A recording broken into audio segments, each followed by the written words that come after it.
26 août 2018. Une journée aux apparences classiques débute dans la ville de Jacksonville en Floride. Certains partent au travail quand d'autres se réjouissent déjà à l'idée de participer à une compétition de jeux vidéo. Organisée au GLHF Bar, ce sont plus d'une centaine de participants qui s'y rendent, dont un certain David Katz, le futur assassin de notre histoire. La compétition a débuté aux alentours de 10h et tout se déroulait normalement jusqu'à 11h45 lorsque David a appris sa défaite. Et là, tout vire au cauchemar. L'événement étant diffusé sur Twitch laissera les téléspectateurs impuissants face à la tragédie qui se déroulait sous leurs yeux. Mais ça, on en reparlera un peu plus tard dans la vidéo. You are not going to see much emotion from our guy Brett. This dude is a man, David Katz. He's a man of business. He's not here for the experience. He's not here to make friends. Hey, ici votre gars Vision et aujourd'hui on va parler d'un cas qui a réellement fait trembler le monde de l'e-sport. Et si j'utilise le mot trembler, c'est pas pour rien, puisque depuis ce jour-là, des mesures drastiques ont été prises pour tous les tournois e-sport qu'il y a pu avoir dans le futur. Si vous aimez les histoires qui vous font cogiter la nuit, n'hésitez pas à vous abonner, car j'en ai encore toute une liste en stock. Et si vous voulez me donner des idées, n'hésitez pas à me les donner à cette adresse mail. Et peut-être qu'un jour, vous verrez votre idée sur la chaîne. Aussi, je tenais à faire un petit message à ceux qui aiment bien reposter des extraits sur TikTok. Alors, je suis absolument pas contre, bien au contraire. Mais voilà, n'oubliez pas de me créditer parce que le but aussi, c'est que vous me fassiez monter. Et voilà, c'est gagnant-gagnant. Bon, sur ce, merci de m'avoir écouté et place à la vidéo. Avant d'être un meurtrier, David Katz était un enfant. Né le 22 décembre 1993 à Baltimore dans le Maryland, il a eu une enfance comme ce qu'il y a de plus classique. Mais ça, c'était pas sans compter sur le divorce de ses parents lorsqu'il atteignit l'âge de 12 ans. En effet, son père Richard Katz suspectait sa femme Elizabeth de le tromper. Et à partir de ce moment précis, ça a commencé à devenir très compliqué pour David. Tellement compliqué qu'il a commencé à souffrir de schizophrénie selon sa mère qui avait réussi à obtenir sa garde. Elizabeth était toxicologue pour la FDA, Food and Drug Administration, et après avoir diagnostiqué son fils comme étant schizophrène, elle a commencé à lui donner des médicaments qui, en plus d'être en grande quantité, n'étaient absolument pas conseillés pour les enfants, pouvant les amener à avoir des idées sombres, voire très sombres. Et ça déplaisait fortement à Richard, qui aimait son enfant plus que tout, puisque selon lui, il n'avait aucun symptôme. De plus, la mère n'en avait jamais apporté la preuve concrète. À 12 ans, vous vous imaginez bien, David se laissait faire. Après tout, c'était sa mère, la figure maternelle et par conséquent, la figure parfaite de la confiance. En revanche, 4 ans plus tard, lorsqu'il atteignit l'âge de 16 ans, c'est un tout autre David qui s'était révélé. L'affaire de divorce étant toujours en cours, il décide de rédiger une lettre dans le but de dénoncer les agissements de sa mère sur un ton agressif. Cher juge, aujourd'hui est le jour de mon anniversaire et j'ai 16 ans. Je vis avec ma mère et je veux vivre avec mon père. Ma mère est folle. Elle a appelé la police au moins 20 fois à mon sujet pour tout et rien. Et a commencé à me crier dessus et à me taper sur les doigts. Elle ne voulait pas me laisser tranquille. Elle prenait toujours mes affaires parce qu'elle en avait envie. Elle m'a envoyé 2 fois en hôpital psychiatrique et 1 fois dans un camp de survie en milieu sauvage pour aucune raison. Je ne peux plus lui parler parce que je la déteste plus que tout au monde. Je déteste tout chez elle. Grâce à cette lettre, Richard parvient à obtenir la garde exclusive de son fils. Ça y est, David a enfin eu ce qu'il voulait, quitter le domicile de sa mère. Donc, logiquement, ça devrait mieux se passer. Si seulement c'était aussi simple. David vivait désormais chez son père, mais la situation ne s'arrange définitivement pas. Il ne se lave plus, a un rythme de vie complètement décalé. Pour lui, l'école c'est de l'histoire ancienne et passe la plupart de son temps sur les jeux vidéo sans réelles ambitions.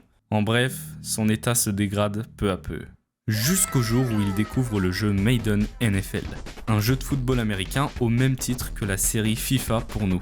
Et il devient étonnamment bon sur le jeu. Plus il enchaîne les parties, plus son niveau augmente et commencera à participer à des petites compétitions où malheureusement pour lui, il ne gagne pas. En tout cas, pas avant 2017. Cette année-là était organisée une compétition sur Madden 17 et un cash prize de 10 000 $ était prévu pour le grand gagnant. Et pour une fois, David, qui se présentait sous le pseudo de Bread, a remporté toutes les phases de poule jusqu'à arriver en finale contre un certain Loss. L'affrontement final était retranscrit en stream sur Twitch et était relativement populaire. Il y avait de vrais présentateurs, des spectateurs sur site et même une régie professionnelle. Mais face à toute cette pression, David ne se laissait pas impressionner. Il garde un visage fermé, impassible, pas la moindre émotion n'est dégagée de son visage, comme vide de l'intérieur. Et ça, les commentateurs ont bien fini par le remarquer. To see much emotion from our guy Brett. This dude is a man, David Katz. He's a man of business. He's not here for the experience. He's not here to make friends. La partie avance, mais le combat est très serré. 40 minutes intenses vont passer durant lesquelles David restera froid jusqu'au moment où il sait qu'il a gagné.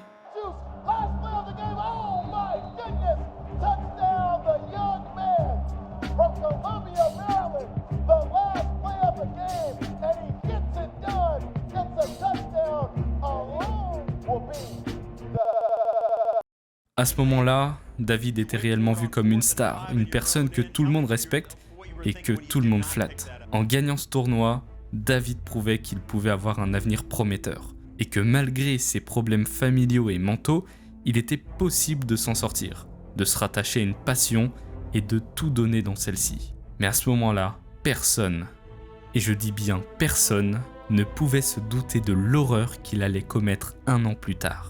Après ça, il continuera jour et nuit de s'entraîner sur Maiden NFL. Les études pour lui, ce n'était plus qu'un mauvais souvenir. Du 25 au 26 août 2018, Electronic Arts organise une compétition à Jacksonville en Floride. Le lieu de l'événement a été défini, il s'agit de The Landing, une sorte de grand marché commercial.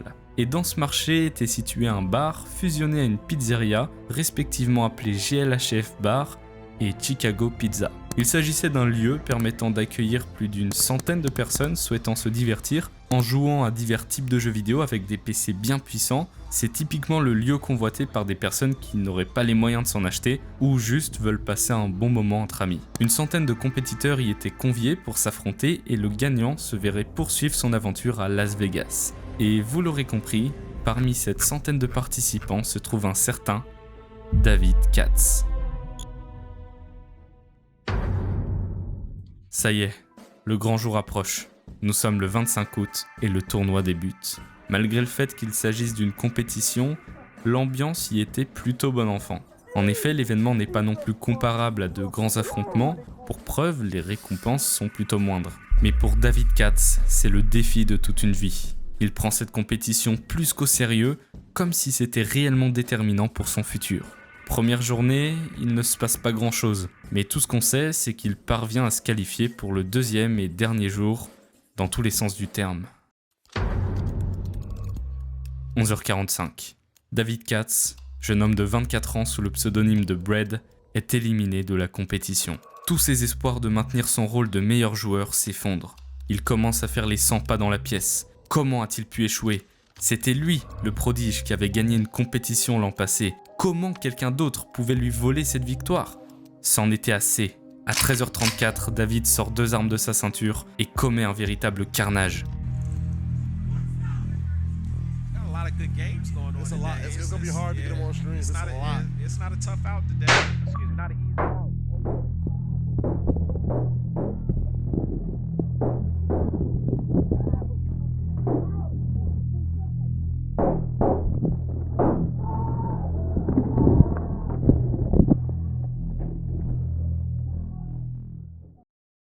Deux morts, 11 blessés.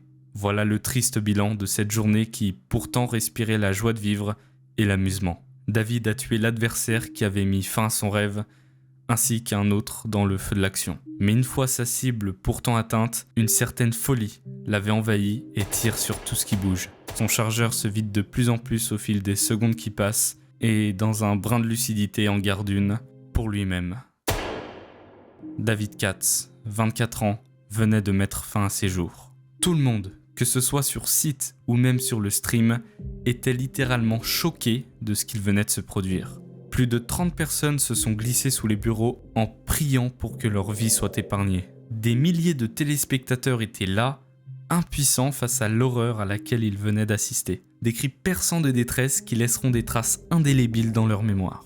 David Katz venait de ruiner et de perturber la vie de plusieurs milliers de personnes. Dans le même temps, les autorités et les secours sont appelés et constatent sur place le bilan désastreux. 3 corps inanimés et 11 personnes blessées. Les 2 malheureuses victimes décédées sont Elijah Clayton, 22 ans, et Taylor Robertson, 27 ans. Clayton était connu sous le pseudo de True Boy qui était en train de réaliser son rêve, celui de vivre de l'e-sport. Taylor, lui, était connu sous le pseudo de Spot Me Please et avait une femme et un enfant. Il s'agissait aussi d'un joueur pro de Maiden NFL qui avait déjà fait ses preuves dans le monde de l'e-sport en remportant plus de 80 000 $ de cash prize à son actif. S'étant suivi des dizaines et des dizaines de témoignages prouvant l'attristement des proches. Spot Me a toujours dit qu'il participait à ces événements pour aider à soutenir sa famille. Il parlait toujours de sa femme et de son nouveau-né et disait qu'il voulait que l'argent leur permette d'améliorer leur vie. Je suis tellement en colère en ce moment. Repose en paix, Elijah. J'ai parlé avec toi presque tous les jours pendant les 5 dernières années. Tu étais l'une des personnes les plus gentilles et les plus sincères que je n'ai jamais rencontrées. Je t'aime comme un frère. T'entendre rire tous les jours et voir ton sourire sincère va me manquer. Le compte Twitter d'Elijah Clayton était encore actif. Le jour même, il avait liké un tweet à 7h57 du matin, sans savoir que 4 heures plus tard, ce serait la fin.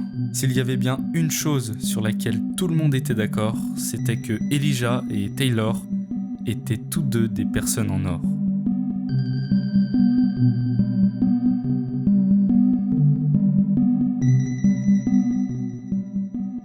Le bilan pour David Katz est tout de suite moins glorieux. Des joueurs sains et saufs se sont exprimés à son sujet. He didn't speak to anybody. Even after we played, I beat him. I went to shake his hand and tell him good game, and he just looked at me. He didn't say anything. Le jour même, le compte Instagram du bar publie un communiqué exprimant leur profonde tristesse. Ici Cliff, le propriétaire de Chicago Pizza et GLHF Game Bar.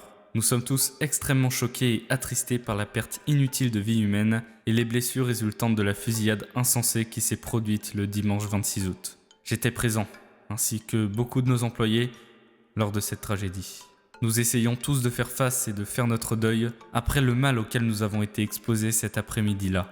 Mais malgré les efforts pour remonter la pente, le bar ferma définitivement ses portes quelques temps plus tard. Plusieurs enquêtes ont été ouvertes par la suite, dont une qui visait à déterminer comment il était possible que des armes soient présentes sur les lieux. Sur site étaient présents des employés de EA pour organiser le déroulé du tournoi et noter les scores. Il y avait aussi des employés d'une société inconnue qui s'occupaient de la partie stream et commentaient le tournoi. Mais aucun service n'était présent pour s'assurer de la sécurité de l'événement. Ce qui fait qu'après avoir été éliminé, David a pu tranquillement se rendre jusqu'à son véhicule, s'équiper d'un 9 mm et d'un calibre 45 semi-automatique. Après avoir refermé le coffre, David s'est redirigé vers l'entrée du bar et l'a franchi sans aucun contrôle. Quelques minutes plus tard, le jeune homme de 24 ans dégaine ses 2 armes, vise Clayton à l'aide d'un laser que l'on peut apercevoir sur le stream et fait feu. Et à partir de là, c'est un torrent de haine qui s'abat sur Electronic Arts, qui était censé assurer la sécurité des joueurs, mais la haine s'abat également et évidemment sur David Katz. Pourquoi a-t-il fait ça ? Bien qu'aucune raison ne peut excuser un tel acte, beaucoup de personnes ont voulu connaître le mobile. Est-ce que si sa mère ne l'avait pas bourré d'antidépresseurs, il en serait arrivé à ce stade ? Eh bien, on ne sait pas vraiment. Mais plusieurs proches de David et de Clayton diront qu'ils avaient déjà eu des différends dans le passé. Par exemple, Katz avait écrit un livre donnant des conseils pour s'améliorer à Maiden NFL, et ce que Clayton a fait, c'est qu'il se l'est procuré et l'a republié gratuitement sur internet. Et en plus de ça, lors d'une précédente compétition, ils étaient censés prendre le même taxi, mais Clayton le prendra sans lui claquant littéralement la porte au nez. Et selon les dires de ses proches, depuis ce jour-là, la haine de David envers lui n'a fait qu'accroître. La cause des antidépresseurs reste la cause principale, mais ses parents n'ont pas souhaité s'exprimer davantage sur le sujet, du moins publiquement, laissant une incompréhension planer à jamais. Des hommages ont évidemment eu lieu pour entamer la période de deuil, qui a dû et qui doit être encore aujourd'hui très difficile à franchir. L'événement tragique n'a duré que 19 secondes, mais c'est une douleur éternelle qui réside dans le cœur de chaque victime collatérale de la tuerie de Jacksonville. Cet événement a suscité un grand débat sur la sécurité des événements du jeu vidéo et a amené à une augmentation de celle-ci à travers les États-Unis et dans le monde entier. Et on espère que c'était la dernière fois que ce genre d'événement se produit. Voilà, on arrive à la fin de cette vidéo. Alors je sais pas du tout si vous aviez déjà entendu parler de cette histoire auparavant. Perso, j'ai appris ça il y a quelques semaines. Et c'est vrai que ça m'a foutu un grand froid dans le dos parce que jamais j'aurais pensé qu'un tel événement puisse se produire. Parce qu'on pourrait se dire que c'est bien encadré, etc. Donc ouais, clairement depuis cet événement, beaucoup plus de mesures de sécurité ont été instaurées. Et jusqu'à preuve du contraire, ça ne s'est pas reproduit, et heureusement. Si vous avez aimé la qualité de cette vidéo, n'hésitez pas à vous abonner et à lâcher un petit pouce bleu. Et n'hésitez pas aussi à me proposer des idées de vidéos, voilà, je suis ouvert à pas mal de choses. Mais là en stock, j'ai pas mal d'idées qui n'ont jamais été traitées en France, donc si vous voulez rester à l'affût, n'hésitez pas aussi à me suivre sur Twitter et Insta. Je vais essayer de donner pas mal de nouvelles régulièrement concernant les prochaines vidéos. Donc si vous voulez faire partie des premières personnes à être au courant, c'est par là que ça se passe. Sur ce, je vous laisse et je vous dis à la prochaine pour une prochaine vidéo. À plus.